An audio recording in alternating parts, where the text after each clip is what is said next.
Finally కొబ్బరికాయలు అయితే bore అయితే తీసిన.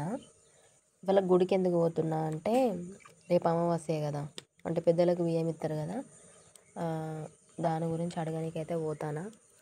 మా హస్బెండ్ అయితే ఎప్పుడు కూడా వాళ్ళ అమ్మ నాన్నకు బియ్యం అయితే ఇయ్యడు. అందుకే మా మన్మడితో ఇప్పియొచ్చా అని అయితే అడగడానికి పోతున్నా. మా రాకేష్ అయితే ఒక్కసారి కూడా మిస్ చేయకుండా అయితే బియ్యం ఇస్తాడు.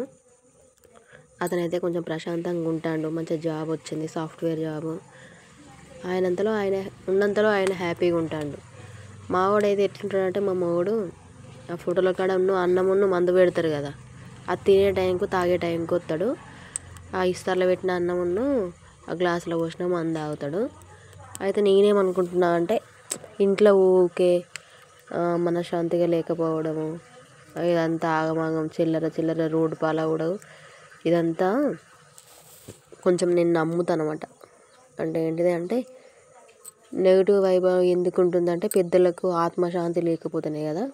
అప్పుడు వాళ్ళు దినాలు కూడా చేసిలో చేయలేదో, ఎందుకంటే వాళ్ళందరూ గ్యాస్ను మోసుకొని చచ్చిపోయిండ్రు. వాళ్ళు మనశ్శాంతిగా చచ్చిలో చేయలేదో, మళ్ళీ పద్ధతులు చేయడానికి కూడా ఇది పోరగాలు కదా, వీళ్ళ దగ్గర డబ్బులు ఎక్కడి చేయలే. అందుకనే చిలుపురుగుట్లో అయితే పెద్ద అయ్యగారు ఉంటాడు కదా, అయ్యగారిని అయితే మా కొడుకుతోటి వాళ్ళ తాతకు వాళ్ళ బాపమ్మకు బియ్యం ఇవ్వచ్చా, ఇస్తే మంచిదేనా, వాళ్ళ డాడీ ఇట్లా ఇస్తలేడని అడిగి రేపు ఇవ్వడానికైతే ఇవాళైతే అడగనీకైతే పోతాను. అందుకే అట్నే ఇక మా మున్నూరు కాపంటే వెంకటేశ్వర స్వామి కదా కులదైవం. అందుకే ఆ దేవుని మొక్కుకొని మాకు కూడా అంత మంచి జరగాలి. మంచి జరగాలంటే కోట్లు రావాల్సిన అవసరం లేదు. తినే బుక్ అయినా కూడా హ్యాపీగా తినాలి, తినే తిండి అయినా కూడా ఒంటికి పట్టాలి, ప్రశాంతంగా ఉండాలి అనేది నా మెంటాలిటీ.